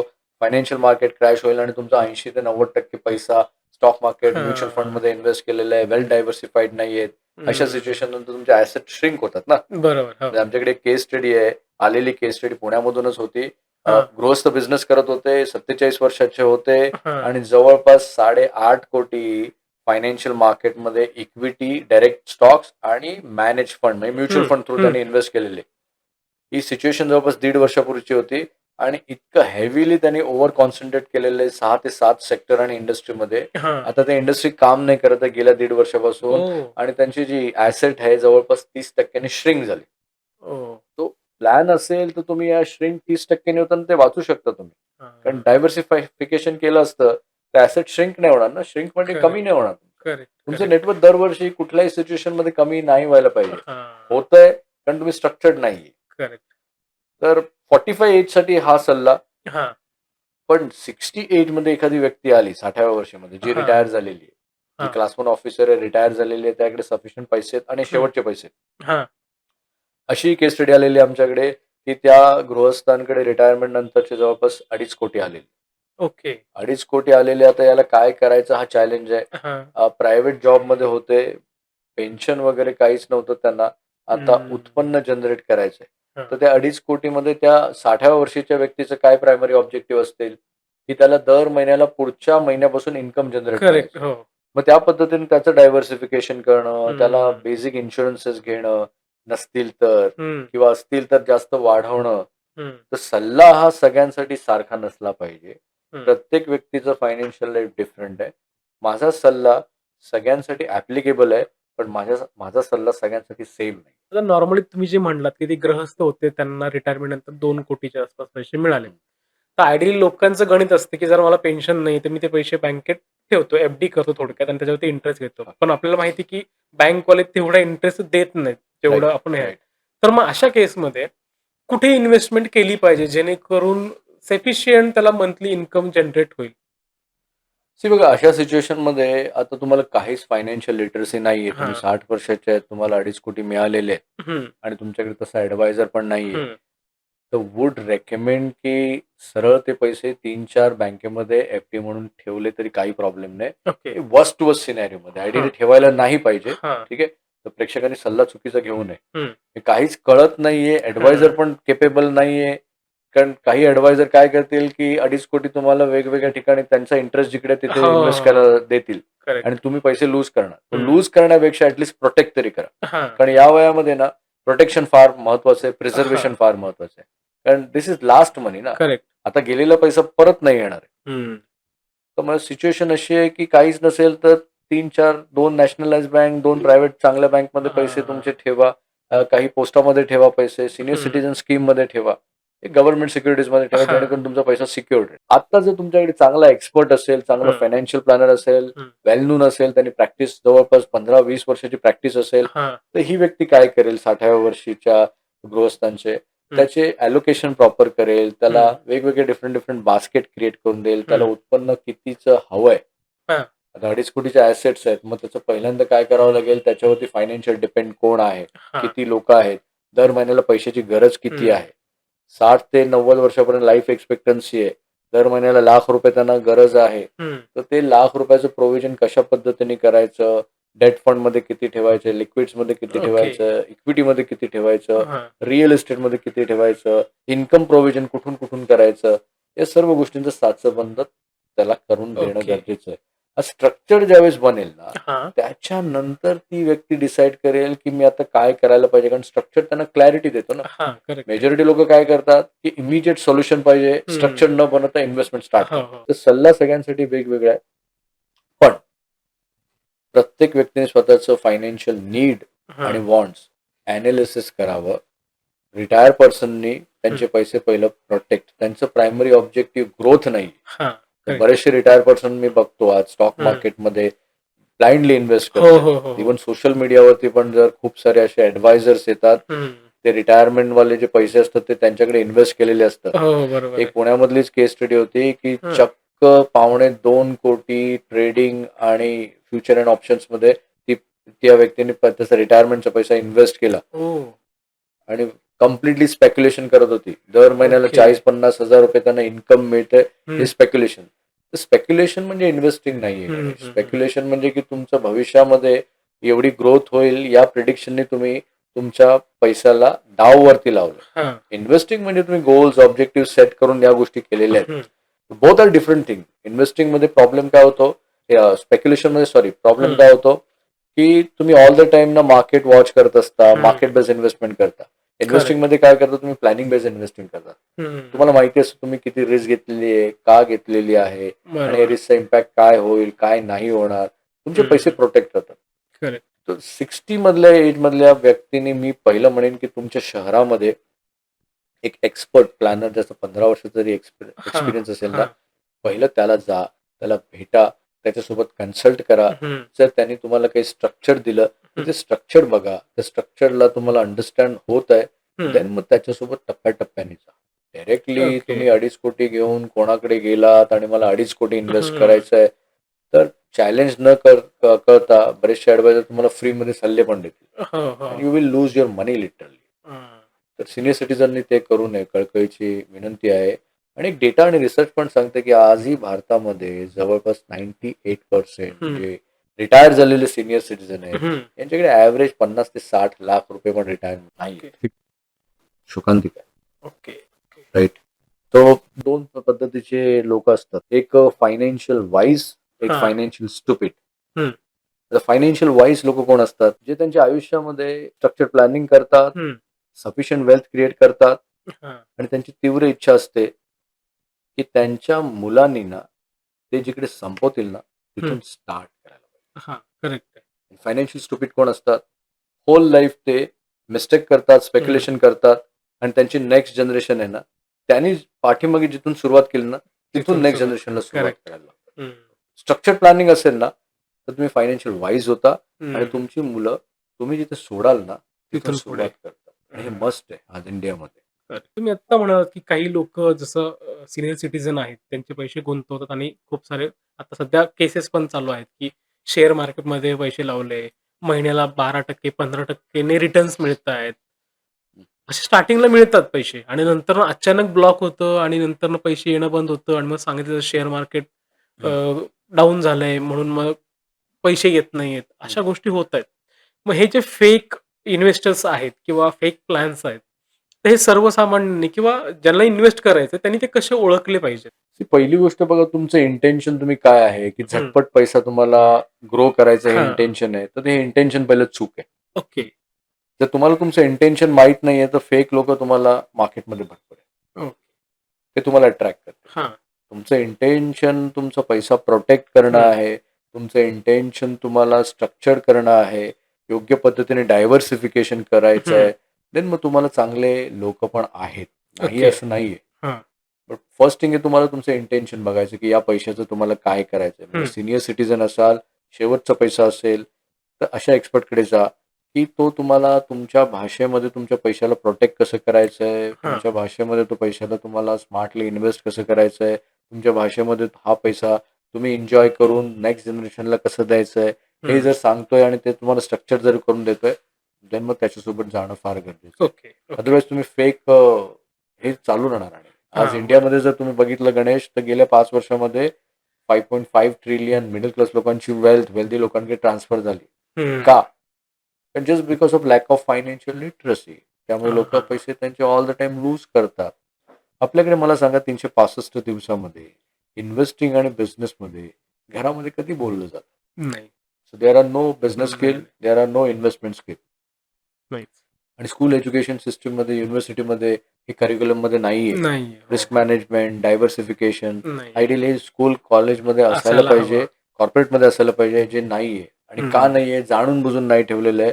कारण स्कूल, एज्युकेशन सिस्टम, कॉर्पोरेट सिस्टमला डिपेंडंट क्रिएट करायचे आहेत, जे त्यांच्यावरती डिपेंड राहतील. हां. बरोबर आहे. राइट ना? म्हणजे कॉर्पोरेटमध्ये करेक्ट. काय होतं, की कॉर्पोरेटमध्ये एखादी व्यक्ती नोकरी करते हं. आणि त्याच्याकडून टॅक्सेस वसूल केले जातात. तो हार्ड करतो. हां. तर हा टॅक्सेस कोणाकडे जातो? कलेक्शन. हा कलेक्शन जातो गव्हर्नमेंटकडे. गव्हर्नमेंटकडे. गव्हर्नमेंट काय करते? स्मार्ट प्रोजेक्टमध्ये मोठ्या अंतर्पण असलं ते पैसे वापरायला देतात. ते हां. काय करतात? त्या पैशावरती ते अजून वेल्थ क्रिएट करतात. वेल्थ क्रिएट करून ते परत गव्हर्नमेंटला त्यांचं प्रॉफिट शेअर करतात. हं. हा खेळ असा आहे, की आपल्या सर्वसामान्य व्यक्तीकडून पैसा घेतला जातो हां. आणि वापरला त्यांच्याकडून जातात आणि रिच ते होतात.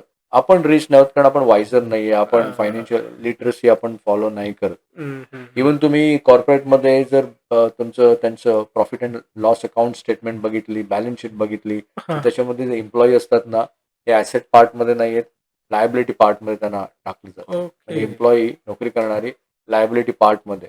ते बेसिक अंडरस्टँडिंग जर तुम्हाला अंडरस्टँड झालं आणि तुम्ही स्ट्रक्चर प्लॅनिंग केलं, हं. तर तुमचे ॲसेट्स तुम्हालाच क्रिएट करायचे आहेत. हं. कोणाचाही सल्ला घेऊन चालणार नाही ह्या बरोबर आहे. गोष्टींसाठी. राइट? समजा तुम्ही हे सांगताय एवढं छान प्लॅनिंग आहे. पण एखादा म्हणेल की नाही मला प्लॅनिंग करायचंय. नाहीच करायचंय. तर काय त्याच्या आयुष्यात फरक पडणार आहे? गणेश एखादं नाहीये, जवळपास 98 ते 99% लोकांना ना प्लॅनिंग करायचंच नाही. हां. काय फरक पडेल त्याच्या आधी, प्लॅनिंग का नाही करत याच्यावरती आपण बोलूया. हं. कारण प्लॅनिंग ही डिसिप्लिन प्रोसेस आहे. हं. Committed process. पण एका सर्वसामान्य व्यक्तीला लाँग टाईममध्ये डिसिप्लिन आणि कमिटमेंटमध्ये राहायला आवडत नाही म्हणून लोकं प्लॅनिंग करत नाही. ओके. यात गैर काय आहे आणि काय नाहीये हे मी बोलत नाहीये. पण एक हां.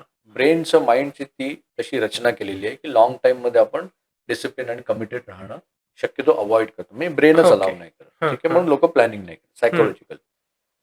एखाद्या व्यक्तीने प्लॅनिंग केलंच नाहीये, तर करायचंच नाहीये, हं, तर काय होऊ शकतं?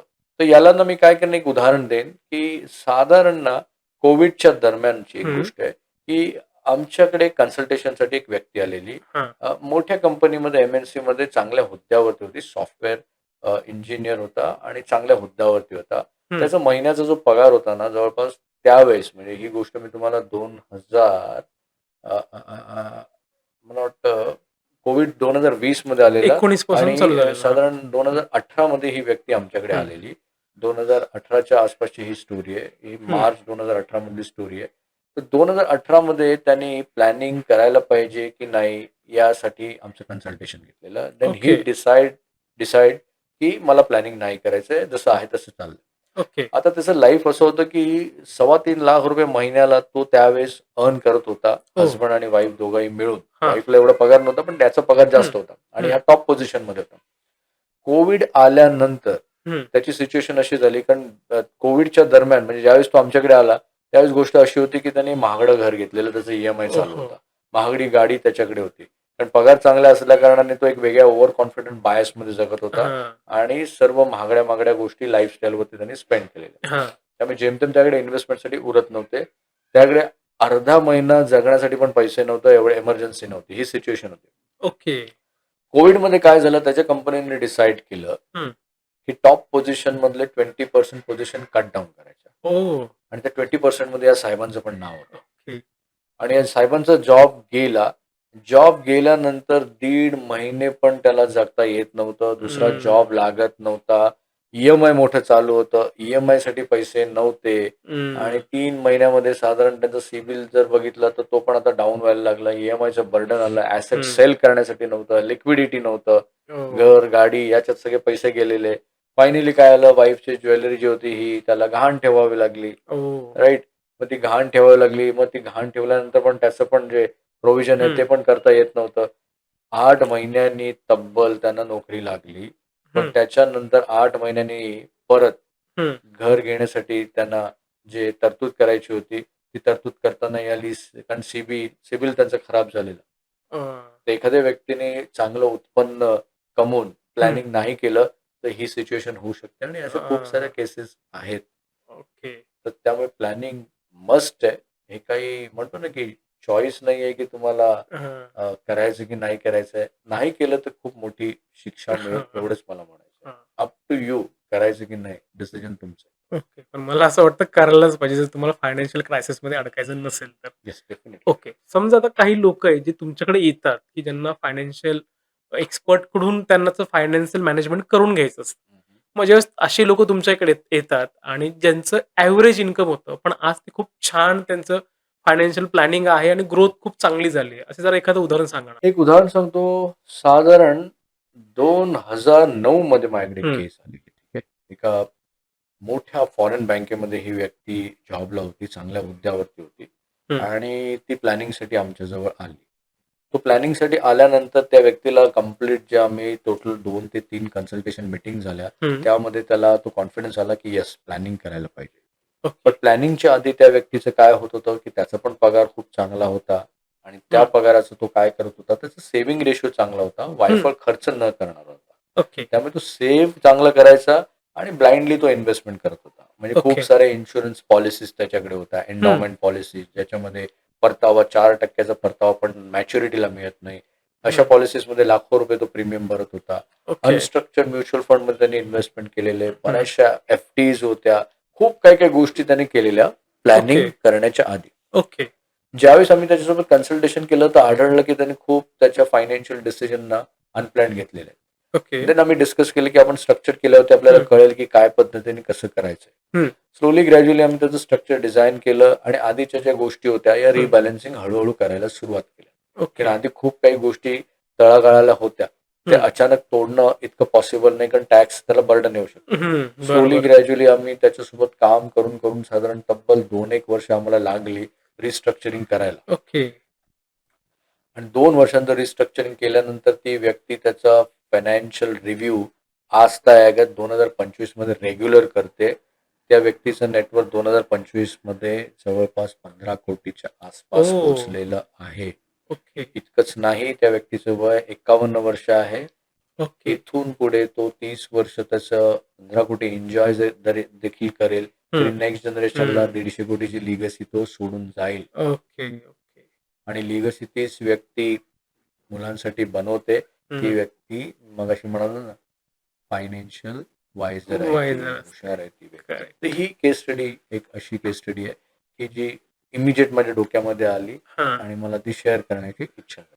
समजा लोकांना तुम्हाला आर्थिक फायनान्शियल ग्रोथ व्हायचंय, तर एक सिक्रेट तुम्हाला त्यांना सांगायचं आहे, ते काय असेल? सिक्रेट बरेचसे आहेत गणेश, बट एक सिक्रेट विचारलं तर फायनान्शियल लाईफमध्ये ना, तुमच्याजवळ एक सॉलिड स्ट्रक्चर तुम्ही बनवा.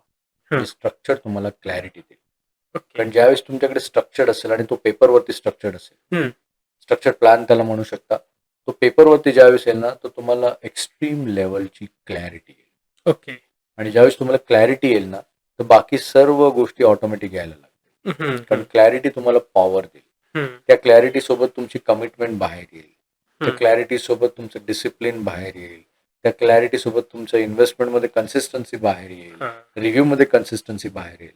मी फक्त एकच गोष्ट तुम्ही केल्यानंतर इतके जबरदस्त ज्या क्वालिटीज आहेत, हं. राईट, टेम्परामेंट तुमचं चांगला इम्प्रूव्ह होऊन बाहेर येईल. क्लॅरिटी आल्यावरती हे सगळे गुण सगळ्यांकडेच बाहेर. ओके. असं नाहीये की माझ्याकडे हां. कन्सिस्टन्सी नाही. नाहीये, हां. डिसिप्लिन नाहीये, माझा टेम्परामेंट फार वीक आहे. हे का होतं माहितीये का? अनक्लिअर असल्यानंतर हे गुण बाहेर येतात. क्लिअर असलेल्या हां. माणसासाठी पटापट, पटापट, पटापट, जसं तुमच्या इंडस्ट्रीमध्ये जर बघितलं तर तुम्ही पॉडकास्ट घेता. हां. तुम्हाला माहिती आहे, क्लॅरिटी आहे की तुम्हाला करेक्ट. का पॉडकास्ट करायचं आहे, हां. किती वर्ष करायचं आहे. आणि त्यामुळे काय होतं की डिसिप्लिन, हं. कन्सिस्टन्सी ऑटोमॅटिकली येते. करेक्ट. पण जनरली नॉर्मल व्यक्ती काय करते, रविवारच्या दिवशी आराम करण्याचा प्रयत्न करते. हां. आजचा दिवस रविवार आहे. तुम्हाला क्लॅरिटी असल्याकारणाने तुम्ही आजच्या दिवसामध्ये पण पॉडकास्ट करण्याचं डिसिजन हां. घेतलेलं आहे. मला क्लॅरिटी होती म्हणून आजच्या दिवसाला मी पण ऑल द वे हां. लांबून ट्रॅव्हल करून तुमच्याकडे आलेलं आहे, सो दॅट हे नॉलेज जास्तीत जास्त लोकांपर्यंत आहे. हां. सल्ला हाच आहे की जे काही तुम्हाला फायनान्शियल करायचं आहे, फायनान्शियल सक्सेसफुल व्हायचं आहे, हं. तुम्हाला स्ट्रक्चर लागेल. स्ट्रक्चरमध्ये तुम्हाला कळेल, क्लॅरिटी या गोष्टीची येईल की तुम्ही फायनान्शियली कुठे उभे आहेत, हं. फायनान्शियली कुठे जायचंय, गोल्स काय आहेत, ऑब्जेक्टिव्ह काय आहेत, इन्कम किती आहे, हं. किती वाढवायचंय, एक्सपेन्सेस काय आहेत, किती कमी करायचे, काय कट डाऊन करायचंय, कुठे खर्च करून एक्सपिरियन्स घ्यायचा आहे, प्रोटेक्शन कसं करायचंय, प्रिझर्वेशन कसं करायचंय, हां. लिगसी कसं करायचंय. एकच सिक्रेट आहे, स्ट्रक्चर्ड असेल तर बाकी सर्व गोष्टी ऑटोमॅटिक होतात. श्रीमंत जी लोकं असतात, त्यांच्यामध्ये कुठले समान गुणधर्म आपल्याला आढळतात? जे लोक खरंच वेल्दी आहेत, श्रीमंत आणि वेल्दी आपण ज्यांना म्हणतो, हं. त्यांच्यामध्ये ना 4 महत्वाचे गुण हे जे समान हं. आहेत, ठीक हं. आहे, जे त्यांच्या क्वालिटी आणि कॅरेक्टरचा भाग आहे. तर यावरती ना रिसर्च झालेला आहे. हं. वर्ल्ड मधल्या टॉपच्या 2 वेल्थ मॅनेजमेंट कंपनी, फिडिलिटी आणि ब्लॅकरॉक, ओके. या 2 कंपनी ना जगभरामधले 89% श्रीमंत वेल्दी लोकांचे वेल्थ मॅनेज करतात. ओके. ठीक, जगभरामध्ये. हं. तर यापैकी फिडिलिटीच्या सीईओनी असे 1200 इंटरव्ह्यू घेतले. त्या हं. 1200 इंटरव्ह्यू मध्ये ना 4 गोष्टी समान त्यांच्यामध्ये आढळल्या. ओके. वर्ल्ड मधले मॅक्सिमम लोक ते फॉलो करतात आणि हां. ते गुणधर्म सगळ्यांमध्ये आढळले आहेत. मॅक्सिमम लोक म्हणजे ओके. वेल्दी आणि श्रीमंत. हां. त्यातली पहिली गोष्ट, श्रीमंत लोक बिझनेस प्रॉफिट वरती जास्त फोकस करतात. ओके. दॅट मीन्स ते बिझनेस क्रिएट करतात, बिझनेसमध्ये कॅल्क्युलेटिव्ह रिस्क घेतात हं. आणि त्या बिझनेसमधून ते जो काही प्रॉफिट येईल ना, त्या प्रॉफिटवरती श्रीमंत होण्यावरती फोकस करतात. ओके. दुसरी गोष्ट, सगळ्यांनाच बिझनेस करणं चॅलेंजिंग वाटतं, हं. पॉसिबल नाहीये. हं. ठीक आहे. तर मग बिझनेस करायला पॉसिबल नाहीये, तर असे दुसरे लोक आहेत, दुसरी कॅटेगरी जी फोकस करतायत, ते म्हणजे दुसऱ्याच्या बिझनेसमध्ये व्हॅल्यू क्रिएट करून त्याच्या बिझनेसमधून प्रॉफिट शेअरिंग. ओके. दुसऱ्याच्या बिझनेसमधलं प्रॉफिट शेअरिंग. शेअरिंग. जसं आता तुम्ही कमर्शियल इन्क्लाइन असाल, हं. तर तुमच्याजवळ अशा काही अपॉर्च्युनिटी येतील आणि त्या अपॉर्च्युनिटीमधून समजा तुम्हाला तुमच्या क्लायंटला हं, बेनिफिट देता येईल, हं. तर तुम्ही त्या क्लायंटकडून कमर्शियल डील करू शकता. त्याच्या कमर्शियल डील मधला प्रॉफिट शेअरिंगचा पोर्शन तुम्हाला मिळेल. ओके. आणि हे गैर नाहीये. हां. श्रीमंत लोकांचे गुणधर्म आहे. मिडल क्लास लोकांचा हां, विचार नाही करत. ठीक आहे. हां, हां. मिडल क्लास लोक यांना प्रोग्रामिंग केलेलं आहे, की हे हं, चुकीचं आहे. हं. तिसरी गोष्ट प्रॉफिट शेअरिंग नंतर stock option. Stock okay. Option म्हणजे की तुम्ही अशा कंपनीमध्ये जॉब करताय, त्या हं. कंपनीचे तुम्हाला स्टॉक्स मिळालेले, बरं. राईट? किंवा तुम्ही अशा कंपनीमध्ये इन्व्हेस्ट केलेलं आहे, की त्या इन्व्हेस्टमेंटच्या बदल्यामध्ये त्या कंपनीचे तुम्हाला इक्विटीज मिळालेले आहेत, ओके. राईट? हं. 2%, 3% हं. इक्विटीज मिळालेले आहेत. किंवा तुम्ही एम्प्लॉई असाल अशा कंपनीमध्ये, की त्या कंपनीचा इसॉप म्हणतो आपण त्याला, हां. तो इसॉप मिळाला. जसं मी माझ्या एका क्लायंट सांगितलं ना, बँगलोर बेस्ड हां, क्लायंट हां, आहे, हां. तर त्यांना 3.5 कोटीचे इसॉप वयाच्या 33व्या वर्षीच मिळालेले आहेत. ओके. म्हणजे त्यांना इसॉप मिळाले आणि त्यांची हं. कंपनी फास्ट ग्रो होते हं. आणि विदिन 2 और 2.5 इयर्स मध्येच त्यांचं इसॉपचे व्हॅल्युएशन 3.5 कोटीवरती पोहोचलेले, ओके. राईट? खूप रॅपिडली त्याची कंपनी हं. ग्रो होते. चौथा ऑप्शन जे कॉमन गुण जे आहेत, हे हं. सर्वसामान्य व्यक्तीमध्ये आढळणार नाही, पण सर्व श्रीमंत व्यक्तीमध्ये मिळेल. हां. ते कॅपिटल ॲप्रिसिएशन होणाऱ्या इन्व्हेस्टमेंटमध्ये जास्त फोकस करतात. म्हणजे अशा ओके. पद्धतीने डायव्हर्सिफाय करतात, अशा पद्धतीने स्ट्रक्चर करतात, की त्यांच्या investment over the period appreciate होतात. ओके. ते 4 गुणधर्मांना प्रत्येक श्रीमंत व्यक्तीमध्ये आढळलेले आहे. आणि हो. त्याच्यामुळे काय होतं, की त्यांचं डिसिप्लिन, हां. कन्सिस्टन्सी, कमिटमेंट, लाँग हं. टर्म ओरिएंटेशन राहणं. कारण वेल्दी लोकं लाँग टर्म ओरिएंटेशनमध्ये असतात. हां. कारण ते फक्त अ, 1 वर्षाचा किंवा 6 महिन्याचा विचार करत नाही. So hmm. There are difference. म्हणजे की गरीब व्यक्ती असेल ती फक्त आजच्या दिवसाचा विचार करेल, ही हां. मानसिकता त्याची तेवढीच असते. आणि श्रीमंत व्यक्ती जी असते हं. ती 10-15 वर्षाचा विचार करते. मध्यमवर्गीय मिडल क्लास व्यक्ती असते, हं. ती फार फार तर 1 वर्षाचा विचार करते. हा वर्ष हं. निघाला तरी निघाला. तर बरोबर. प्रत्येकाच्या थिंकिंग पॅटर्नवरती या गोष्टी डिपेंड असतात. हां. तुम्ही गरिबीमधून मिडल क्लासमध्ये येऊ शकता, तर मिडल क्लासमधून तुम्ही श्रीमंत वेल्दी लोकांमध्ये जाऊ शकता. पण हं. हे 4 गुणधर्म आहेत, कॅरेक्टरचा भाग याला म्हणतात, ओके. की जेणेकरून तुमचे बाकीचे सर्व कॅरेक्टर, कमिटमेंट लेव्हल, हां. कन्सिस्टन्सी एकदम हाय लेव्हलला जाते. डिसिप्लिन हाय लेव्हलवरती जातो. ते 4 गुणांना तुम्हाला आतमध्ये आणण्याचा प्रयत्न करावा लागेल. हे ओके. 4ही गुणधर्म जर तुमच्याकडे नसतील, हां. गणेश, किंवा कोणाकडेही नसतील, हां. तर गॅरंटेड फायनान्शियल ट्रॅकमध्ये येणार. इव्हन फायनान्शियल ब्रोकमध्ये होणार. ओके. मेजॉरिटी लोकांकडे 4ही गुणधर्म नाही आहेत. ते ओके. बिझनेस करत नाहीत. करत असतील तर बिझनेस प्रॉफिटवरती फोकस नाही करत. दुसऱ्याच्या बिझनेसमधून प्रॉफिट शेअरिंग ऑप्शन त्यांना मिळत नाही. हां. इसॉप किंवा इक्विटीवरती फोकस करत नाही आणि कॅपिटल ॲप्रिसिएशनच्या इन्व्हेस्टमेंट करत नाही. 4ही हं. गोष्टीचं प्लॅन ज्याच्याकडे नाहीये, गुणधर्म नाहीयेत, ती हं. व्यक्ती फायनान्शियल ब्रोक होणार. मला वाटतं सरांनी आत्ता ह्या पूर्ण पॉडकास्टमध्ये एक्झॅक्टली फायनान्शियल प्लॅनिंग कसं असलं पाहिजे, श्रीमंत होण्यासाठी जसं सरांनी आता सांगितले, कुठले समान गुणधर्म त्यांच्यामध्ये असतात. आणि मला असं वाटतं, की ज्या लोकांना आत्ता हा पॉडकास्ट पाहिल्यानंतर नाही फीलिंग होतं, की आपल्यालाही अशा एखाद्या फायनान्शियल एक्सपर्टकडून फायनान्शियल प्लॅनिंग करून घ्यायचंय, तर आत्ता स्क्रीनवरती सरांचा नंबर दिसतोय.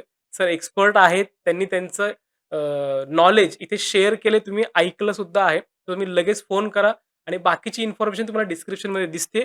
तिकडे जाऊन तुम्ही चेकआउट करू शकता. तर तुम्ही तुमचा अमूल्य वेळ दिला आणि आमच्या प्रेक्षकांना मार्गदर्शन केलं त्यासाठी तुमचे खूप खूप आभार. Thank so much. तुम्ही आम्हाला संधी दिली या पॉडकास्टमध्ये येण्याची आणि आमचं जे काही थोडंसं नॉलेज आहे ते शेअर करण्याचं आम्हाला खरंच भाग्य लाभलं. आय होप सो तुमचं ऑडियन्सला हे नॉलेज इम्प्लिमेंट केल्यानंतर हं. डेफिनेटली फायनान्शियल सक्सेस मिळेल. Thank so much. येस. नक्कीच सर. तुम्हाला जर हा पॉडकास्ट आवडला असेल तर लाईक, शेअर आणि सबस्क्राईब करायला विसरू नका. भेटूयात पुढच्या पॉडकास्टमध्ये एका नवीन विषयासह. नमस्कार.